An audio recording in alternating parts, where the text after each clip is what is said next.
Welcome, everybody. We're excited to have you back to some Therapreneur conversations.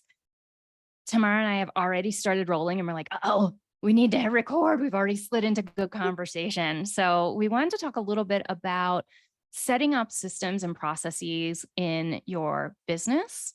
And in particular, we were both thinking about how, as our businesses, in the beginning, your business is very simple. And so it's easy, just like your therapy practice, it's easy when you only have 2 clients to not have to have systems. You can email them individually about things, but the bigger your caseload gets, the bigger your online income, whatever's get, the more things you're having to mentally juggle. And systems become the way that not only can you see all the things happening in your business and have easy access to information, but also makes it easier to hire people to take over particular tasks in your business. So we're going to talk about systems and organization. We're going to talk about hiring. There was something else. We said systems, organization, hiring. What was the other These are thing? all the things that people love to hear about: systems, organization, hiring, the sexiest topics Right, ever. of online business. Well, let's make it a little sexier. Okay. So what's very annoying is when you're an affiliate for something, right? And you see somebody make a post somewhere in a Facebook group, and you know that it's going to take you 20 minutes to find the stupid link for the affiliate. And you know, you don't really remember the offer well enough to write some compelling copy to be able to tell this person, like, yes, you really need it. Click the thing, right? It's just money that's totally lost, and being helpful, and it's totally lost because you can't find all your stuff. And that's not a big deal in the early stages of your business because there's not that much stuff. But by the time you're an affiliate for 12 different things and you have, 3 to 20 different products, all of a sudden those things become really important to be able to find and to track. So that's why systems become sexy. Yeah, and nobody told me about centralizing information or consistency or naming conventions or, which tools would be really useful. And so I think at the beginning, it's just a bit of a miracle to get something out there into the world, and I didn't really have any idea that there was organization that was needed. I knew about it in my private practice. Mm-hmm. I knew about it in my private practice, and I'd started my private practice a couple of times, right? Because I'd moved country or I took parental leave or, and so I knew each time, like, I needed a higher level of organization or a higher level of administrative support. So I've worked with a VA and I've got online scheduling and, all those things that come over time. And in online business, I think it's the same. Maybe there are people who are starting now who know to start their mailing list and name, keep track of all the names of the groups and the tags and keep it consistent, maybe, but I didn't know at the beginning. And I thought that the more that I created and the more, especially with the bundle last year, I thought that what I needed to do was keep hiring and keep building my team.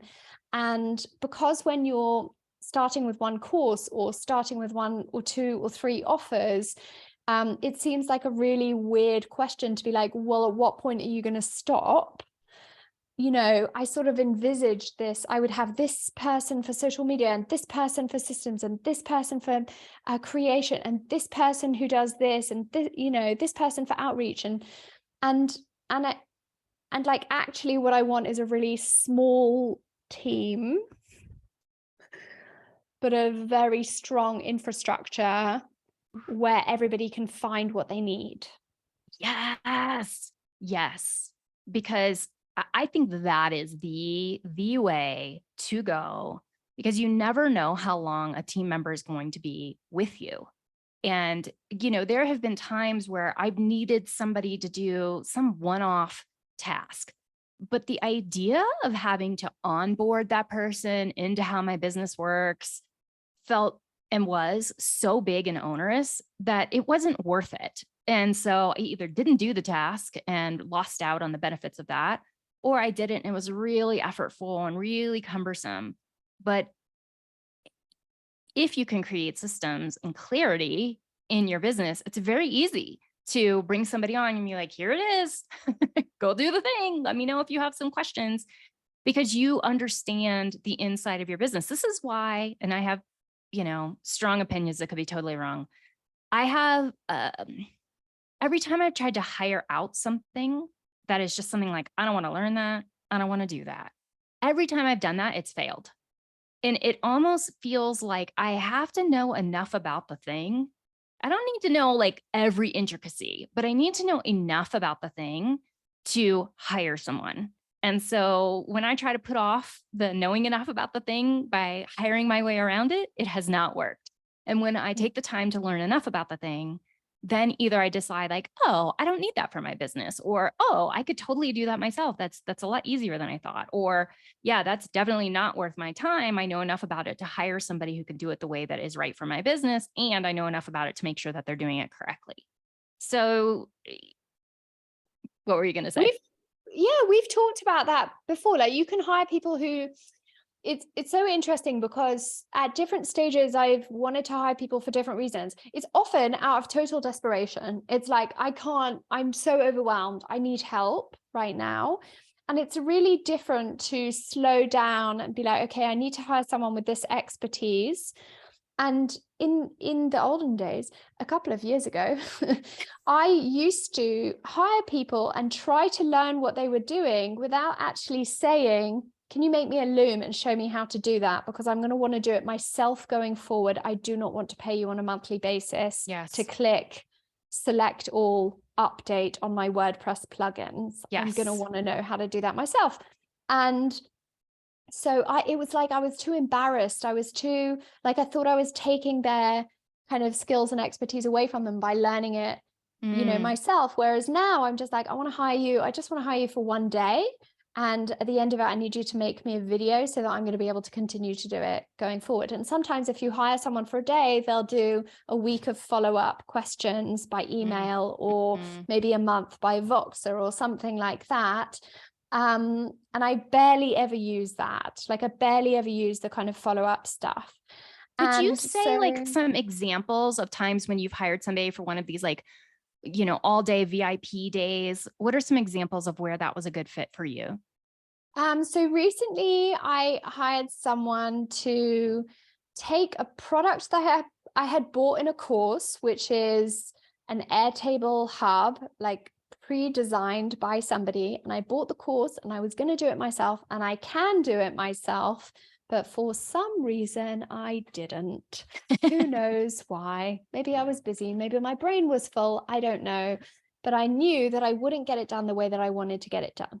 So I hired somebody that I knew had knowledge of that course and how to implement the thing that I wanted. We talked about scope. We talked about what we were looking for as a result. And I hired her for what's called like a VIP day to do to implement the thing. And it's an Airtable hub of all my legacy sales products, courses, services, etc., plus integrated with my current like sales, WooCommerce and Thrivecart and Calendly and things like that, so that it can project my income going forward and keep track of all the sales that I make, so that I have accurate information, because I sell in several different places. I sell on several different platforms, right? And so, and they did it. They did more than actually we talked about in the scope. They also gave me ideas that I didn't know could function and be connected. And they streamlined it in a way that I wouldn't have thought of myself, even if I had done the course. And it was totally worth it. And I'm now paying them more money than that to create another thing, which is to do with testimonials, centralizing all my testimonials over the years that are in Google Forms all over the internet, who knows, and to put that all in one place, categorize them, add the photos, centralize everything so that I'm actually able to use those in my emails, my website, etc., etc., etc. So that's another example. Another example is, for example, I've just today signed up for a VIP day to 2 VIP days to sort out my affiliate programs in both directions. So to set up an affiliate program for me to sell my products, because I have one, but I never got it going. And also a centralized place to keep track of all the things I'm an affiliate for, because there's loads of things that I promote that are amazing. And all those links are all over the place on Trello, in my website, on Google Docs, whatever. And so those are the sorts of things where there's like a very clear result. There's a very clear expertise. It's not that I can't do it. It's that I don't want to do it and I won't do it and I haven't done it and someone else will for a specific amount of money. Yes. So what you said there that I think is very important is having a super clear idea about what you want done. And just recently, I have recognized that a lot of the behind the scenes in my business is very messy. I can't find all my affiliate links. They're in a million different places. You know, sometimes I create a document in Google Doc and then I can't find it again because I happen to have created it in one Google Doc, one Google Workspace, and I happen to be in another. You know, there are just things everywhere. And so I talked with a consultant. And if you're not clear about what you need, talk out the problem. So I talked it out in Voxer with people that are kind of like, we all support each other. I've talked it out with Tamara. I talked it out with a consultant and basically was like, it's a hot mess over here. I can't find all the things. I don't know how to set up a system to find all the things. I don't know what the outcome is that I'm looking for, other than I want to be able to find all of the things. And so her job is to do that for people. She goes in and she cleans up their messes. And when she talked through like what she would do, it was clear to me that the outcome was, we were on the same page about the outcome. The price point was a little higher than what I was thinking. And I didn't understand the process that would get us to the outcome. And that made me nervous because I was like, well, if I don't understand the process, then like you having somebody loom you how they did the thing so you can continue doing it. If I hire somebody out to do all of that, I don't know how to do it going forward. And I'm only going to be an affiliate for more things and I'm only going to create more products. So in that case, what I needed became clearer to me. Like I need to understand how to think about systems and how to think about processes before I can get clearer on hiring somebody in to do the thing. So I bought a course all about how to think about process, how to think about systems. It's just not something I've ever been taught. I mean, that's not part of therapist school. It certainly wasn't part of undergrad. You know, how do you think about systems and process? You know, all I know is like, it's a mess in my head. It's a mess in my business. I need help. And now I found a course that's going to get me that help. And I think after that, it would probably be easier for me to hire somebody to do some of the things. Like, for example, I know this consultant is setting up Zaps, you know, a piece of software that makes automations. And she's setting up Zaps for lots of things that we don't actually need to pay a person to do. You can just have the technology do it for you. Well, going through this course is teaching me where Zaps could actually be useful in my business. I wouldn't know. So I think ultimately it's going to save me money, but it's certainly going to help my brain and save me energy. Absolutely. Yeah, I think that, you know, there's having an understanding of it. It's like, I used to say, like, I only want to hire people to do things that I already know how to do. And in my private practice, I wrote all my SOPs and I created like all my systems and my onboarding workflow and all of that kind of stuff. And I teach that stuff. And then I hired somebody and I told them exactly how I wanted it done. And I had screenshots and videos and all that kind of stuff. Right. And in this business, like, I didn't know how to use WooCommerce. I didn't know how to use Thrivecart, and I had to do courses. And so there's a lot of gaps in my knowledge, honestly. You know, I know some stuff, I know some quite specific stuff, but there are a lot of gaps. And like, I don't care to learn them. I don't care to fill them in. Like, right. I haven't got time. I only want to know the things that are relevant to me. But it means that means that I don't always make the most efficient decisions. So sometimes I do need to go to somebody who has a greater, wider, deeper expertise than me in this particular area in tech.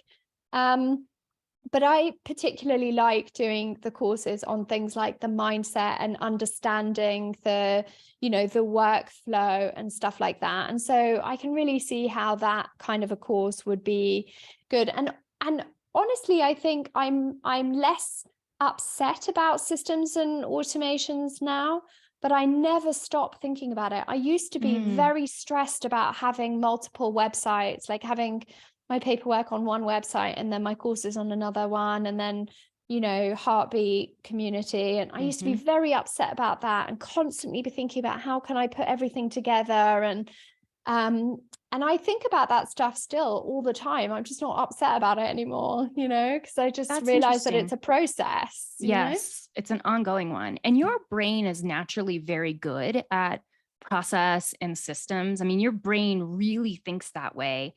Whereas I tend to be, if I have to teach something, I can think through workflows. But if I'm in it, I'm not thinking through workflow because I'm just like, let me create it, like here's a document, here's it, and I'm just kind of in a messy creator mode. Whereas when I talk with you, your brain naturally seems to think through, like, this is my fantasy of how your brain works. You are both in the creation mode, and you are also almost like observing the creation mode and taking notes on the process. Like your brain is thinking, I'm both going to create this and I'm going to teach other people to create this. So let me document the system that I'm going through. I mean, you're not wrong. Today I did a loom of how I set up a new Countdown Hero, a new like funnel software. And I did a loom of it, but halfway through the loom, it didn't do what I wanted it to do. So I just stopped recording and I was like, I'm not going to be showing anyone how to do that.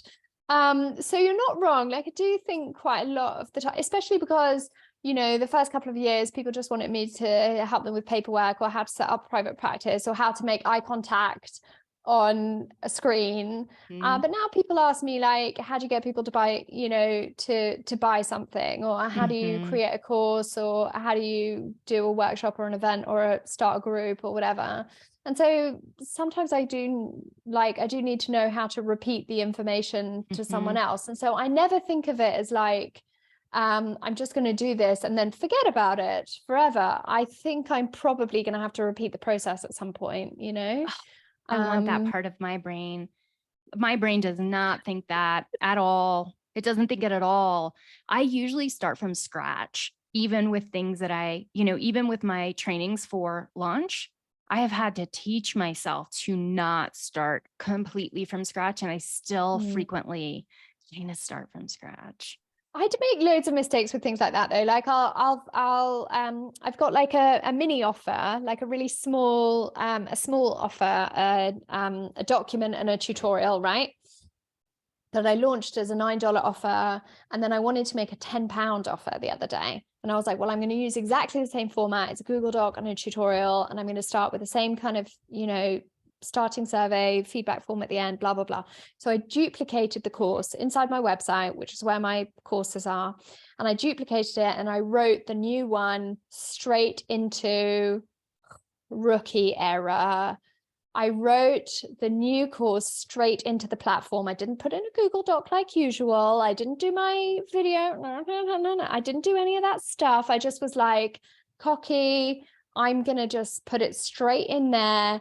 And of course, I overwrote the original course. That would be me. I did not duplicate correctly. I don't know how I could have not duplicated correctly, but basically for whatever glitch, it must have been a glitch, not my fault.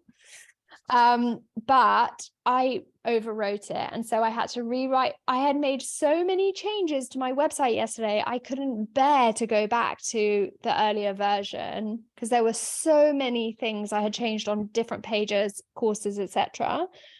And so I just rewrote the original course. Oh my gosh. Thank God it was a small offer and it wasn't like a big, it just took me an hour as opposed to all day, but I make those rookie errors like all the time. So there are some things I'm organized about. There are some things I think, okay, I'm probably going to have to repeat this. And then there are some things where I just make really silly mistakes like that. That's so painful. Oh, that's so painful. but again, I wasn't that upset about it. I was annoyed. I was like, oh, that's so silly. But it's I've done not the the same same, thing in you Canva. know. I've like, taken a Canva's the course, worst for that. duplicated it. I'm like, I'm just going to go in and change the copy. And I'm like, oh crap, I was working in the wrong one.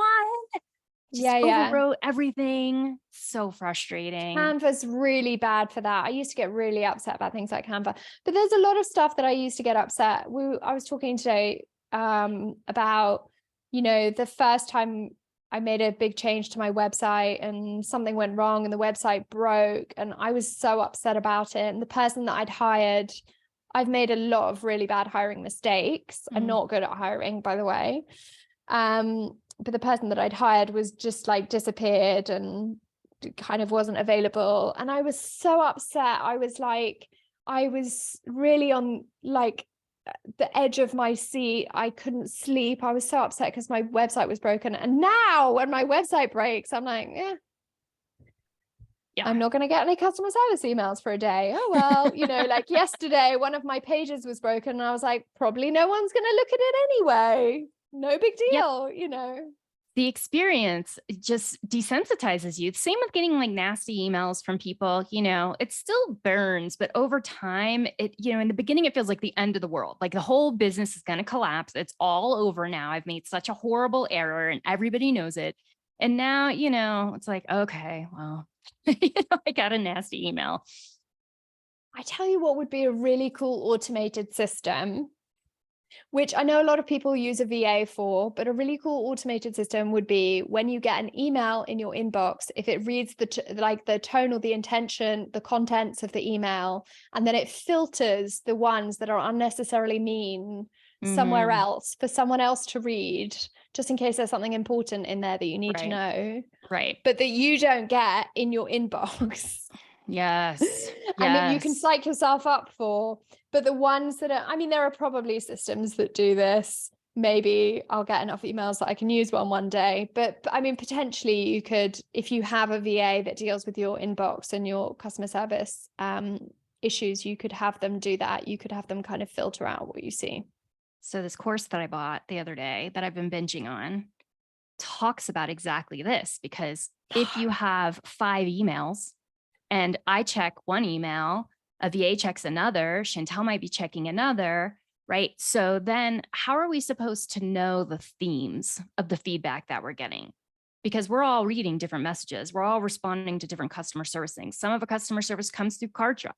Well, there's an automation that you can set up in all of the places that will put it into a list and click up, so that all of the feedback that you've ever received, not like testimonial stuff, but customer service stuff, is all in one list. So you can, once a quarter, filter, go through, read them, write up a summary report so that and you see themes, what to disregard. It's very freaking cool. That's such a great idea. Running as the business grows, you move from the person just creating the stuff to the person selling the stuff, to the person organizing all the different things that you're selling, to the person organizing the business. And then at some point, like they call them the C-suiters, like you're the head honcho at the top. And then there's a C-suite of people who take care of all of the machinations of the business. You're a solo entrepreneur, you're doing all of that stuff. And you're having to kind of like change your cap to be in those different models. When she talked about that automation in the course, I was like that is some high level. We are thinking about the business at a very high level here. And we're reviewing that every quarter. This is super exciting. I love it. I know, that's so great. I'd love someone to write me a report. That's one of the things that's on my ongoing like hunt for a dream VA, right? For the dream OBM or the dream VA is like someone who will like do a mini report for me every week, a slightly bigger one every month, and then like a deep KPI analysis every quarter, where we then plan out stuff like that. I mean, I don't have a big enough business for that, but anyway, you know, that's kind of like, that's always my dream, that someone's going to kind of, you know, put that together. And it's interesting, for the bundle last year, I had a customer service hub, and it automated replies for certain problems, and that it saved us a lot of time. And it was really, really helpful, but it also meant I could filter and we could mark what had been dealt with. And so it's kind of interesting, because I kind of did that for the bundle. And now you're talking about it, I'm like, but why haven't I done that for my whole business? Because that's exactly right. So it's so funny how we don't, until we talk about things, we don't see all the different areas.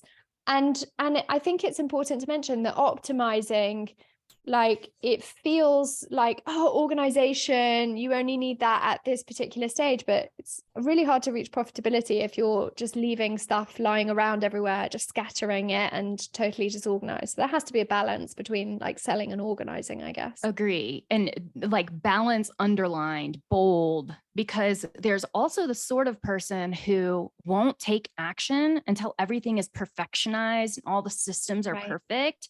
And I think that's a dangerous place to be, because then you know it's not. You're never creating, you're never actually selling anything. You're trying to get all these systems perfect. And the reality is the systems are going to keep on changing for the life of the business. That's You're true. going to find tweaks to make and stuff like that. So and new systems, there's always new stuff. There's always new stuff to try out. I mean, there's loads of other kind of things I've hired people for, like, over the years, and things I hired people for at the beginning that I would never hire them for now, and things that I did myself that I'm constantly, you know, like recently hired someone to do copywriting for the first time on something for me. I have never hired someone to do that before. I don't know if I ever will again. It was great, but I like doing it myself. You know, so there's lots of those kind of things. And I think we have to just keep evolving. Like, I have a much smaller team this year than I did last year, and I'm more comfortable with contractors this year. Yeah, I'm much more comfortable with a small team. It adds a whole level of responsibility to feel like the business doesn't have to just make enough money to pay me, but the business also has to make enough money to pay these other people that I employ every single month. That feels like a lot of pressure. Same to me as like owning an office space that you do your therapy work in. I'm like, man, not only do I have to make enough money for me personally, but I have to make enough to cover the office space. Feels like a lot more work. You know, it's just a higher level of pressure. So I like super small team. I also think it keeps things more, it's just easier to manage, because all the systems are contained in this small little team, as opposed to 20 different people doing 20 different things. Our small little team knows how to do, all of us know how to do most of the things. Yeah. Maybe maybe that will change. Maybe in like 6 months' time, we're going to be like, oh, it's so amazing. I've got 10 people working in my, you know, who knows? I don't know. Last year, I wanted like 5 people in a team. Now I literally just want to hire people as one-offs, maybe have one person to work with. I like freedom too much. I just like freedom and flexibility a lot. So big teams feel more constricting to me, at least right now. You know, unless I had like a killer OBM and the business was just rocking and rolling on its own accord, which I don't think ever actually happens. I think you're always neither do I. You know, I've tried all that. I've tried having someone come in and overhaul and change everything and fix this, and, you know, I want someone just as invested in my business as me. And I've tried that. I've tried hiring all different kinds of VAs and OBMs and blah, blah, blah. And I'm not saying it's not possible. I'm saying I'm not good at it. I'm not good at hiring. It is really hard. It's hard. It's very hard to hire. I've done loads of courses about it as well. I've got great job descriptions, application processes, interview. I've learned loads of stuff about it. And it's also not fun. I mean, it's not, to me, I do not enjoy the process of hiring. It's like dating. I never enjoyed dating. I don't enjoy the process of hiring either. I just want to hurry up and be in the relationship. I don't want to have to do the vetting. I really like when someone recommends a person that has done a particular job that I also want replicated in my business. Super specific.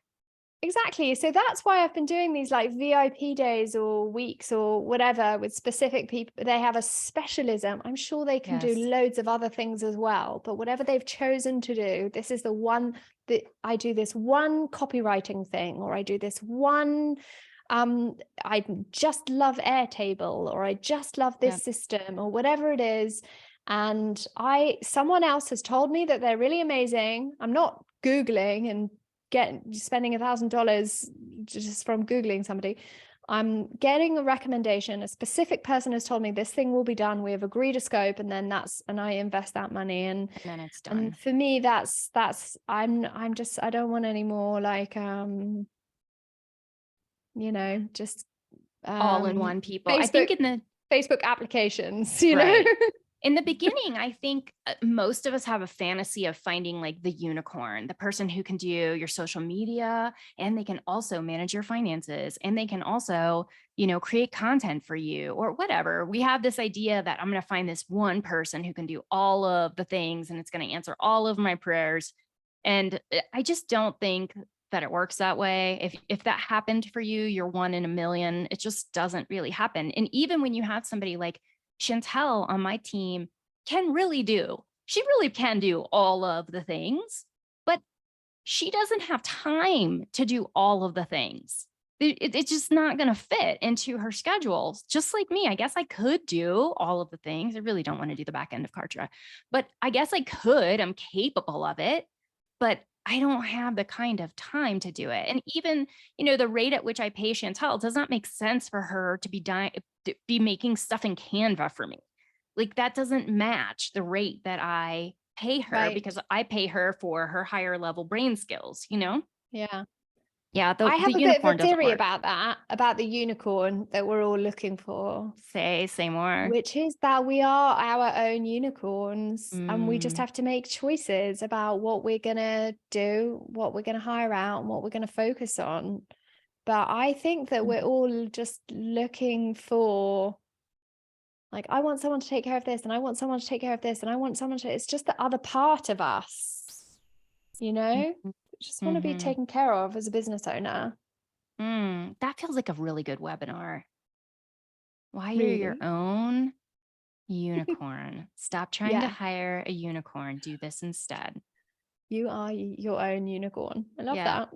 And this brings us right back to systems, because the Yes. only way to hire people and have it be effective is if you are hiring somebody the way that you've been with this VIP model and they have this very specific skill set, or you understand your system so well that it's easy to onboard a new hire, where you can be like, here you go. Here's what I need you to do, outlined 1 through 10, ABC, do the dang thing.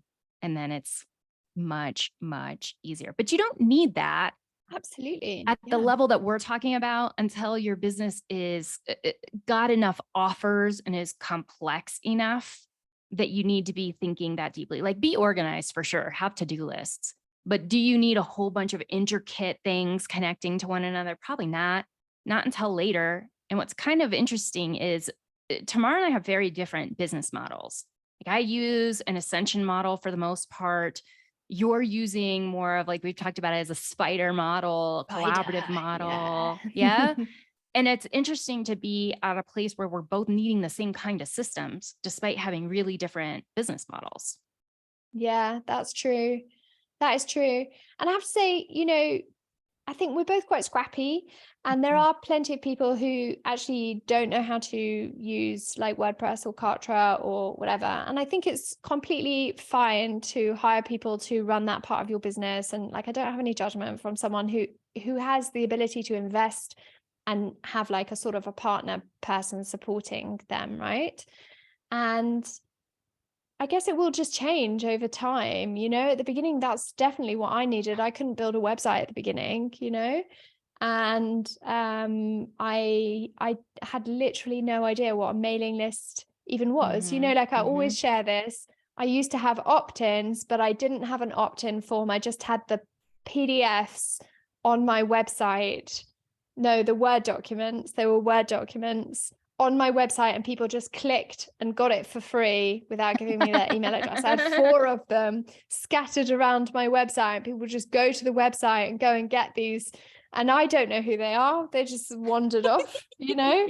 I did that for ages, 6 months or something, until someone was like, but you're not getting any email addresses. How are you going to sell to anyone, you know?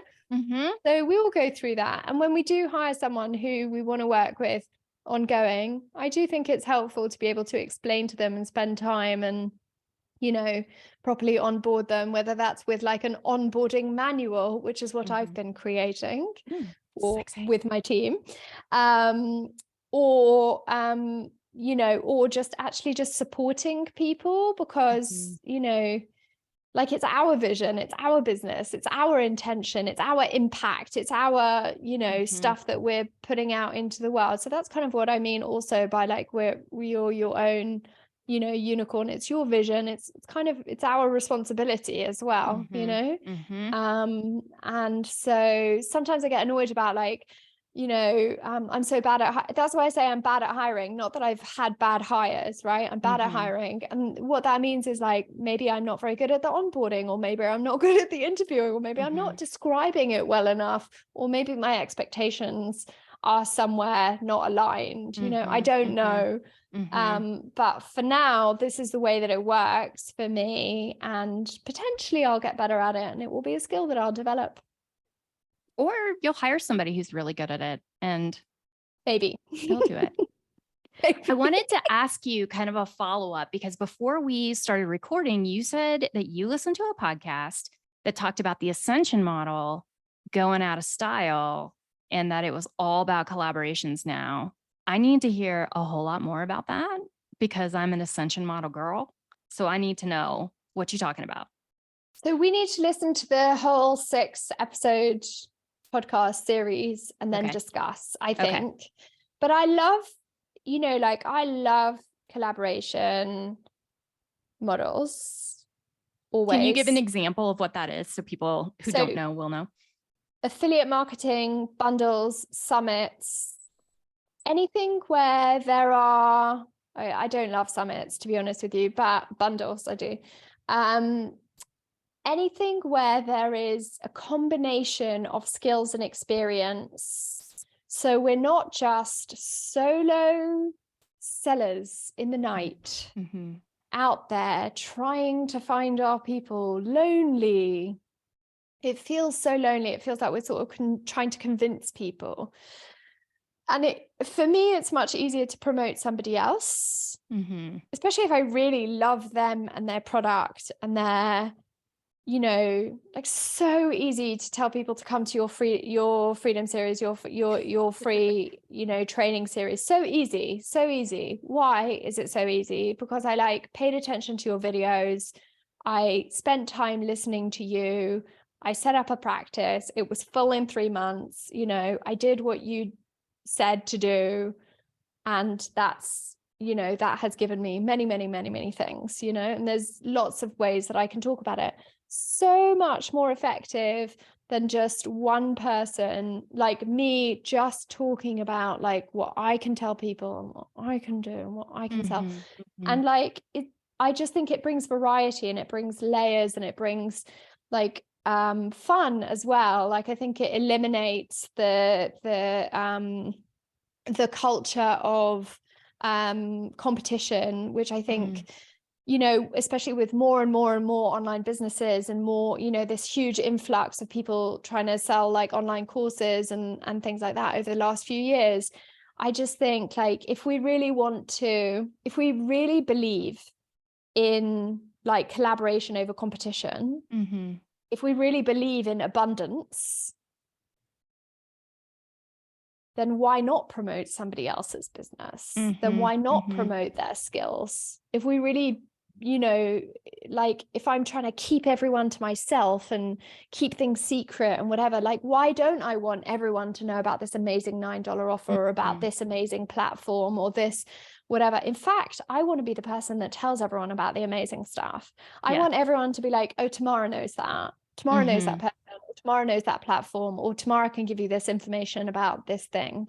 That's what Mhm. I want to, do you know what I mean? I want to be Yeah. providing like a service where I'm not just telling people about me and my stuff, but about like what's out there in the world. And so for me, those are kind of the examples that I think of, are like affiliates, bundles, summit, that kind of thing.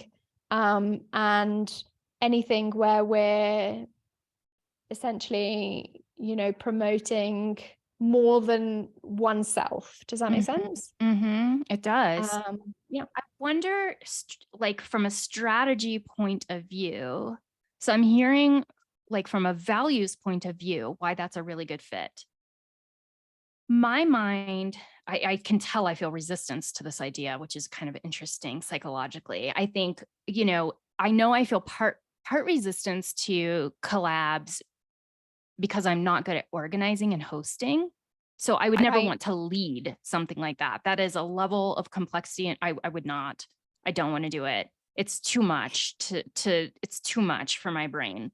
So I know that that's not, I wouldn't want to lead it. I could participate. I don't want to lead it. I get you. It's too hard. It's too hard. It makes my head hurt even thinking about it.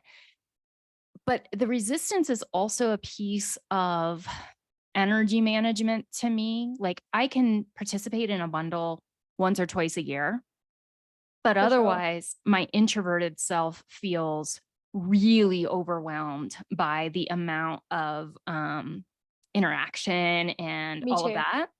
Me So too. I would have to manage it from that side. And then the other piece that I think about that's just straight up strategic is I heavy sell during my launches, and it's twice a year, and it's real time consuming for my potential buyers, right? Like I'm in their face twice a year, a lot, selling something, and it's a high ticket offer. So I couldn't sell, in my mind, this might not be true, but I don't feel like I could sell continuously throughout the year without them leaving me and being I like, get oh my you. God, are you like, stop selling shit to me, like you're pushing too much stuff in front of my face. So but then again, like there are people that I follow specifically because I like how they pick out products, and I want to buy stuff from them because I know that they've already vetted things. So it's almost like a paradigm shift. It's almost like an influencer style of like, get to know this person, trust like this person. And then when they tell you that there's something cool that you might be interested in buying, I guess that's affiliate marketing. Like there's something cool that you're interested in buying. You trust that that person has vetted it. And so you want it. Yeah. Which I mean, it feels you different have than to have content actually creation. vetted it though, Right. because recently I bought something that someone was like, this is an amazing deal. And then I bought it. And then when there was a problem with it, they were like, oh, I haven't actually used it. I just thought it was a good deal. Uh-huh. So yes, so that was just to say on that particular point. However, I think the key is the impact for me about collaboration models. It's about like creating more opportunity for impact. So I'm going to give you a couple of examples where you've done collaborations and you didn't know it. So the first one is last year during the marketing intensive, I happened to create a course called Create Your Referral Network Your Way, which was all about kind of mindset stuff and the real basics about like making decisions about how much actual work do you need to do, like how many do you really need socials, and do you really need this, and do you really like how much do you actually, how can you get 2 solid referral sources, and how can you speak to them, and how can you reach out to them authentically, and here are some scripts and things like that, right? Really kind of down to the mindset, right? So you paid me so that all of your students who were learning about marketing exactly the same stuff, but just this was a particular detailed, tiny little mindset corner of it, you paid me so that they would all have access to it. Right? So all those people, they didn't even have to buy stuff from me. We didn't even have to go out and promote or anything. It was just a thing that supported the work that you were doing. It wasn't in competition. Yeah. and it didn't cause any problems. And if anything, if people did your course and my course, they got even more. Right. So thinking about collaborations is like, what is going to support the people who are buying from me that it's not a problem if they don't have it, but if Right. they do have it, it's even better, right? Okay. So you've That's already super done helpful. it. Yeah, that's really helpful because I think I was hearing it differently. Like you're thinking about the impact on the consumer, the buyer. Yes. Like, can I Yes. make this person's life better by connecting them to this resource? Yes. Which feels very different to me from, I have a lot of people approach me to be like, hey, can I sell this to your audience? Which is, unless I've already used that product, I don't know. It's a lot of work for me to have to learn about your product to see if I want to sell it to my audience, Right. and that feels more like I'm being asked to support this other creator For as sure. opposed to supporting my audience, the people that I've built a relationship with. Totally. And how did you even come about? Like, how did that decision even come about? It's like, I was talking about a thing that I was making, and then you literally were like, oh, my students, I remember the conversation. You were like, oh, some of them could actually really use that bit, that tiny part. So what if I just pay you this amount and everyone can have, and I was like, yeah, okay, well, yeah, that's awesome. So Yes. it wasn't like I pitched you. No. It wasn't like you just heard of something. Okay. Second example,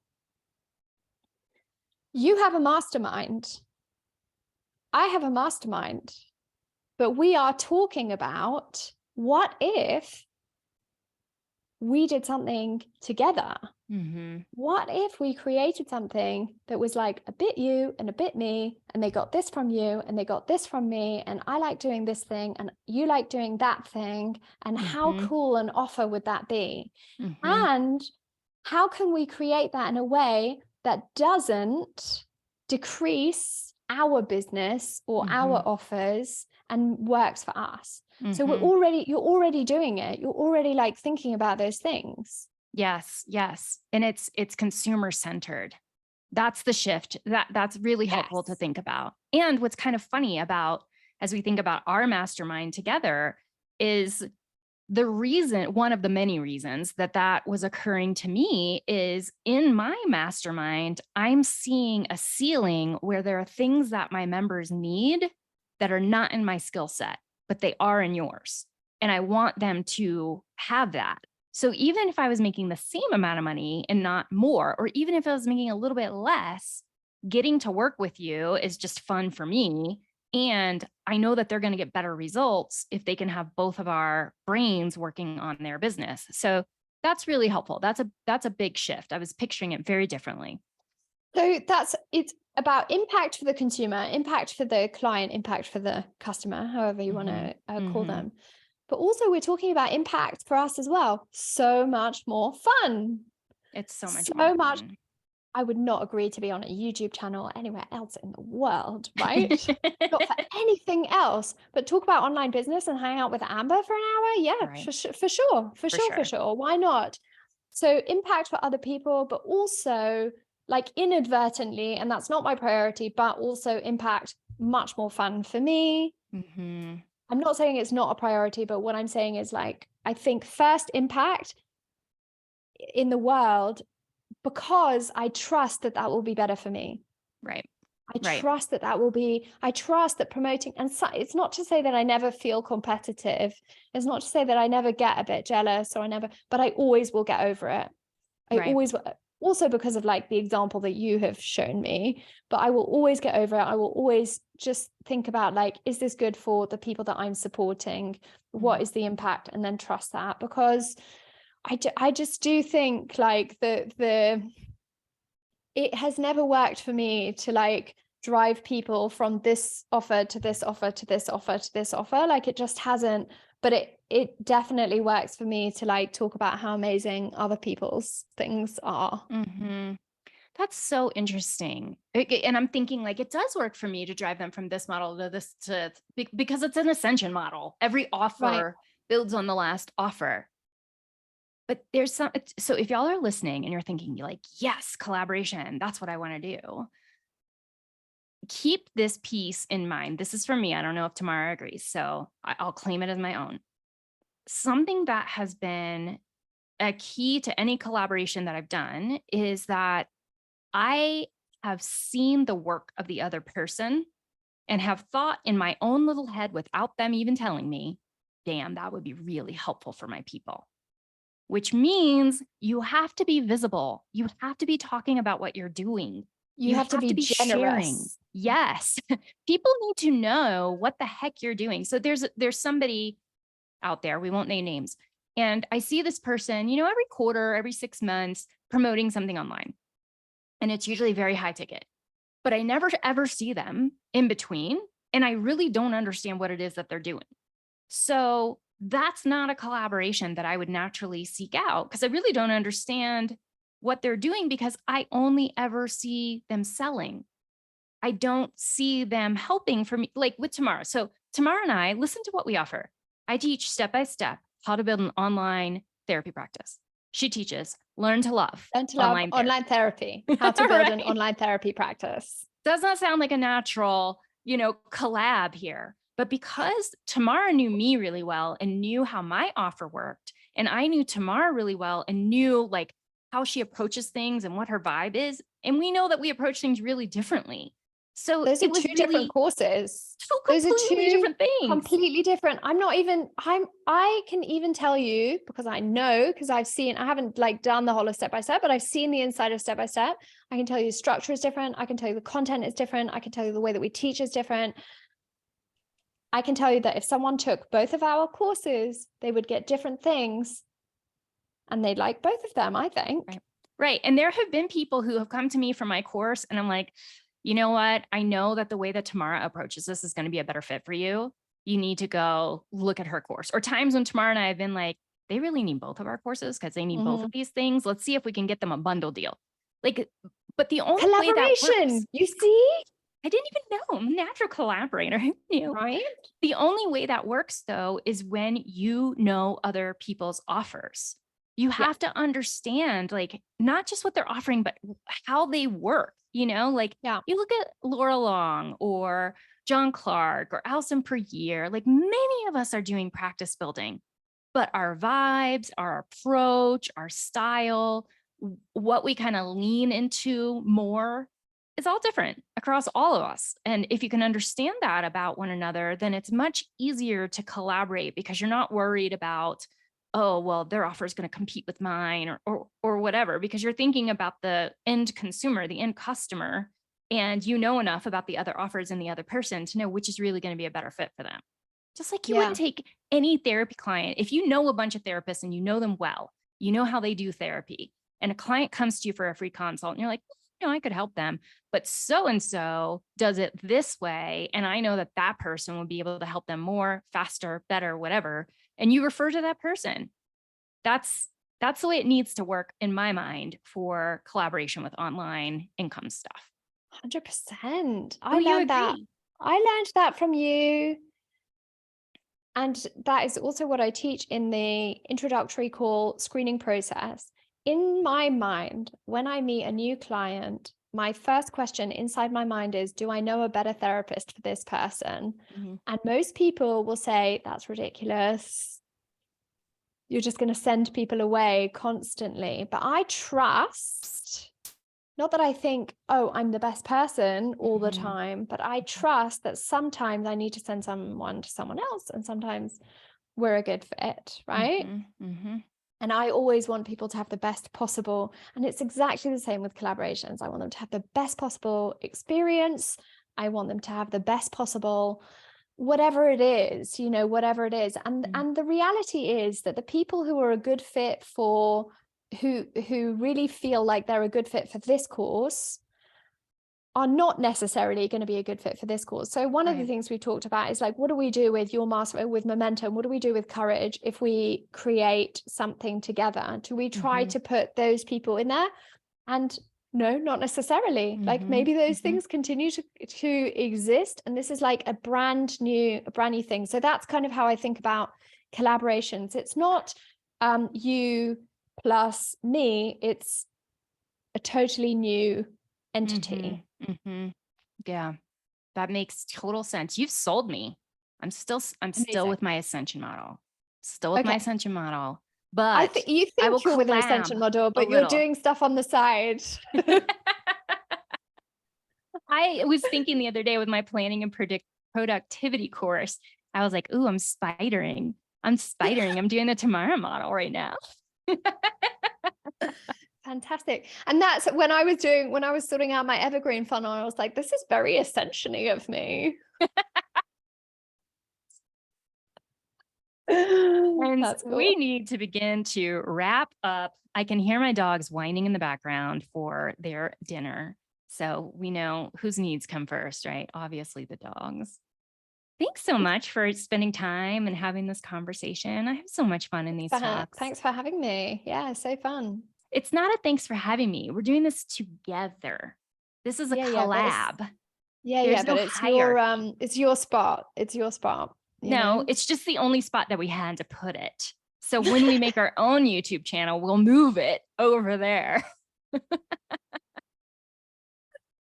Oh my goodness. Yeah. Friends, if you can help us think of a name for our mastermind, we would super appreciate it because we don't have it. Do you have one? No. Okay. So, I call it Ambermara, but my husband called it Amberama today, which I think Amber-centric. Tamama-lamba. No, it's good. What does Maggie call it? Talama-lama?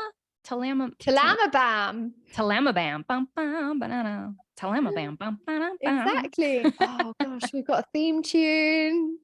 We need help, y'all. We need help. Yeah, I've seen some names out there that recent ones. I got an email about someone's mastermind today that I thought, oh, definitely not that one. No, thank you. That's not for me. Yeah. Maybe one time we can do like a naming process and all the reasons why we don't want particular words and stuff. And that would help people help us too. Yeah, that's true. I'm a terrible namer. I just name it what the heck it is. Like the online therapist group. I mean, not fancy, but it's findable. Does what it says on the tin. Right. Maybe it's called TBD. No, someone's already got that. Someone's got a podcast called TBD. Yeah. Oh, sorry. Wait. I know that. That's Megan Hale. Yeah. Yeah. That was smart. TBD. Okay. Yeah. Really, really good. Good very naming. Clever. Yeah. Yeah. That's very clever. All right, friends, we're going to log off for today. We'll talk to you soon.